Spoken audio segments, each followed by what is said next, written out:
Neptune modern ग्रहों में से एक है और मैं मॉडर्न ग्रहों को स्टडी करना बहुत पसंद करती हूँ क्योंकि मुझे मजे आते हैं। They are interesting planets nonetheless. और क्योंकि इनकी खोज बहुत रिसेंटली हुई है इसीलिए उनके जो एग्जैक्ट इफेक्ट हैं उनको क्लैरिफाई कर पाना इज नॉट दैट इजी, तो इसलिए मुझे इनके बारे में पढ़ना बहुत अच्छा लगता है। नेपट्यून जो है यानी जिनको हम हिंदी में वरुण कहते हैं वो 5 जुलाई से लेकर 10 दिसंबर के बीच में वक्री होने वाले हैं। और नेपट्यून की ये जो वक्र स्थिति है इसकी वजह से हमारे जीवन में चेंज आएगा, लेकिन ये चेंज उन लोगों के जीवन में ज्यादा आने वाला है जो कि आध्यात्मिक है, स्पिरिचुअल है, who are vibrating at a higher frequency. तो अगर आपको लगता है कि आप इस कैटेगरी में आते हैं एंड अगर आपको मॉडर्न ग्रहों को पढ़ने में आपको मजा आता है मेरी तरह, तो फिर आप ये वीडियो देखिए। अगर आप नहीं देखना चाहते तो कोई बात नहीं, आप वैदिक एस्ट्रोलॉजी तक ही अपने आप को सीमित रख सकते हैं, but if you discover you'll find new things for sure.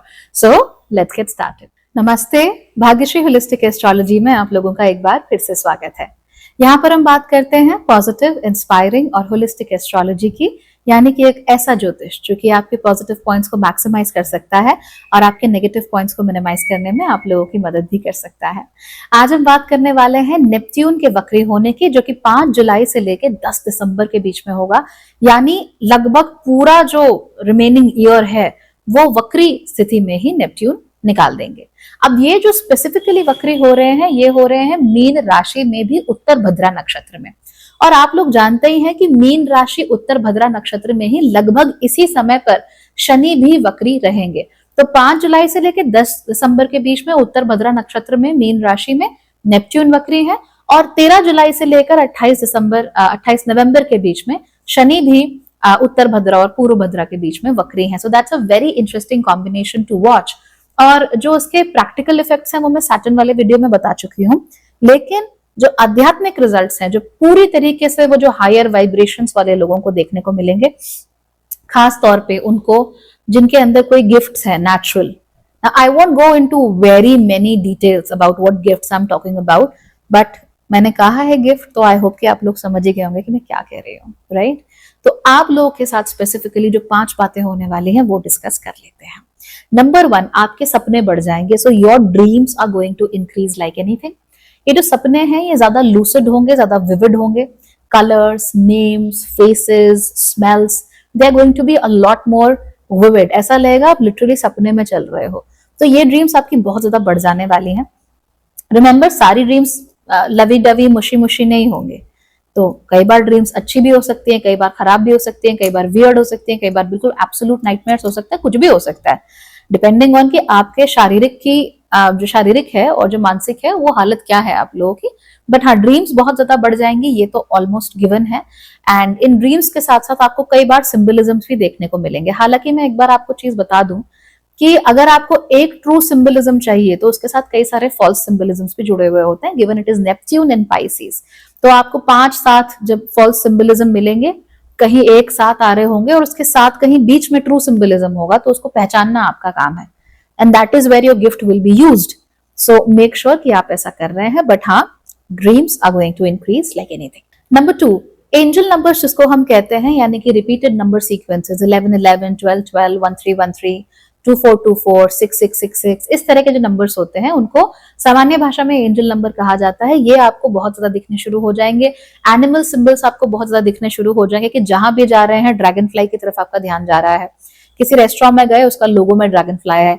कहीं मान लो कार शोरूम में गए, वहां बाहर ड्रैगन फ्लाई बनी हुई है। तो इस तरीके से किसी खास एनिमल या कोई खास ट्री या कोई खास बर्ड ये आपको बहुत ज्यादा दिखने शुरू हो सकते हैं। कोई खास कलर्स आपको बहुत दिखने शुरू हो सकते हैं, कोई खास पैटर्न्स आपको बहुत ज्यादा दिखने शुरू हो सकते हैं। तो अलग अलग प्रकार के निमित्त आपके जीवन में आ सकते हैं, डिपेंडिंग ऑन कि आपकी राशि कौन सी है और आप किस तरीके से यूनिवर्स के साथ अपना जो डिस्कशन है या जो कम्युनिकेशन है वो करते हो।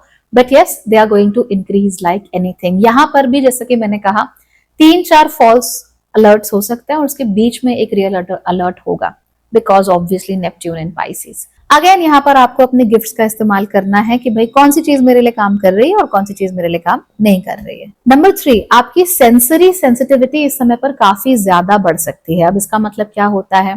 तो हमारे जो सेंसेस होते हैं, आंखों से देखना, टेस्ट करना, स्मेल करना, सुनना, तो ये जो हमारी सेंसिटिविटी है टच करना, ये बहुत बढ़ सकती है या कई बार घट भी जाती है। तो कुछ लोगों में घट सकती है बट मोस्टली बढ़ जाएगी। तो आप बहुत देर तक आप तेज रोशनी में नहीं रह सकते, आपकी आंखें चौंधिया जाती हैं, आपकी आंखों में दर्द होने लगता है, या फिर शोर आपसे बर्दाश्त नहीं हो रहा, मैनेज नहीं हो पा रहा। पहले तो आप बिल्कुल हाउस म्यूजिक सुनते थे, बिल्कुल अगीची के फैन थे और उसके भी आगे 2 कदम बढ़ जाते थे, पर अभी आपसे बर्दाश्त नहीं हो रहा, आपसे गजलें भी बर्दाश्त नहीं हो रही हैं। It's like just be quiet, I want peace and quite.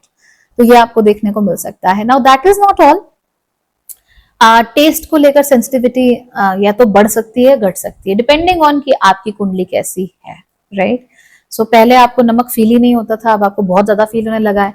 पहले आपको बहुत ज्यादा मीठा करो, कोई आप खास आइसक्रीम खाते थे, बहुत मीठी आइसक्रीम होती थी, आपको लगता था कि यार ये तो कुछ भी नहीं है, अब आपने खाई and suddenly it's like very sweet and you don't want to have it anymore, बहुत ज्यादा है, तो आपसे बर्दाश्त नहीं हो रहा। तो डिपेंडिंग ऑन कि कैसा है, मोस्टली सेंसिटिविटी बढ़ेगी, एक आध लोगों में सेंसिटिविटी घट भी सकती है। तो अगर 100 लोग हैं तो 100 में से 98 में सेंसिटिविटी बढ़ जाएगी, 1-2 लोग होंगे जिनमें घट जाएगी। तो ये भी आपको देखने को मिल सकता है।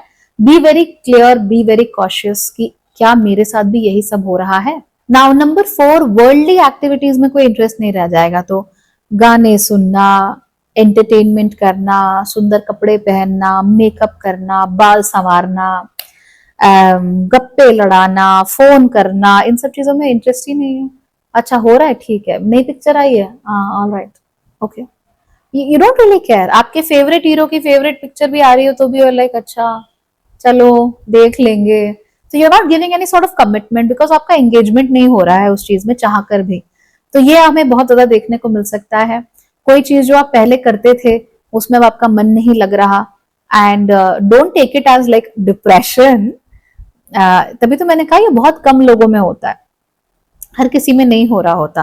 कई लोगों को ये वाले सिम्टम्स थोड़े बहुत आएंगे, जैसे कि चीजों में रुचि नहीं आ रही है, या फिर सेंसरी आपका इनपुट जो है वो बहुत कम हो गया है। That could be because of something called seasonal affective disorder. तो हमें बहुत ज्यादा सूर्य नहीं नजर आता क्योंकि बादल है, बारिश हो रही है, तो कई लोगों में ऐसा होता है that they just have depressive symptoms, और एक बार फिर जैसे ही सूर्य निकलना शुरू हो जाता है वो नॉर्मल हो जाता है। तो मैं सैड की बात नहीं कर रही हूँ, सीजनल अफेक्टिव डिसऑर्डर, मैं बात कर रही हूँ अबाउट दिस इननेट फीलिंग। आप दुखी नहीं हो, आप डिप्रेस नहीं हो, बट आपका मन नहीं कर रहा, एंगेजमेंट नहीं हो पा रहा, कहीं और है दिमाग, खराब नहीं है, परेशान नहीं है, it's just that it's not here with you completely. और आपको किसी से दुख नहीं है, कोई परेशानी नहीं है, कोई ऐसा भी नहीं कि आप बोर हो गए हो जिंदगी से, सब कुछ बढ़िया चल रहा है, everything is going on fine, it's just that something within you is not willing to engage in the world anymore. और इसलिए नहीं कि हाँ मैं तो सबके लिए करता रहता हूँ, किसी ने मेरे लिए क्या किया, इसलिए नहीं, it's natural, it just happens automatically. आप पिन पॉइंट नहीं कर सकते कि ये चल रहा है इसलिए हुआ, वो बस होता है, ठीक है। सो be careful, there is a difference between proper depression, seasonal depression and what is happening right now. तो आपको डिप्रेशन हो रहा है उसको यहाँ से जोड़ के मत देखना, और आपको अवेकनिंग हो रही है उसको डिप्रेशन से जोड़कर मत देखना। Be careful, use your gifts, okay. And then number 5, you will have a drastic need for isolation. देखिए सेंसरी जो इनपुट है अगर वो बहुत ज्यादा बढ़ जाए या बिल्कुल आए ही ना तो दिमाग खराब हो जाता है, because we are living in this world, we are this शरीर, और ये जो शरीर है ये दुनिया के साथ एंगेज ही हमारे सेंसेस के थ्रू करता है। तो या तो ओवर एंगेजमेंट हो रहा है, एंगेजमेंट नहीं हो रहा, दोनों ही केसेस में we don't feel really good. तो डिटैचमेंट भी हो रहा है, वर्ल्डली एक्टिविटीज में इंटरेस्ट नहीं है, सपने भी बहुत ज्यादा बढ़ गए हैं, निमित्त भी बहुत ज्यादा हो रहे हैं, इसकी वजह से now you just want to isolate from the world. आप थोड़ा समय अलग बिताना चाहते हो, बहुत ज्यादा लोगों के साथ नहीं रहना चाहते। Being by yourself is actually making you happier. ऐसा नहीं कह सकते कि आप अकेले रह के कुछ काम कर रहे हो या कोई प्रोडक्टिव चीज कर रहे हो सकता है बिल्कुल ना कर रहे हो, लेकिन it's just that you just feeling better while doing all this thing, you're just feeling better कि चलो I'm by myself, मुझे कोई इनपुट नहीं मिल रहा, कोई मुझे मेरे कान में चिक चिक नहीं कर रहा, कोई मुझे कुछ कह नहीं रहा। सो I think that is fantastic.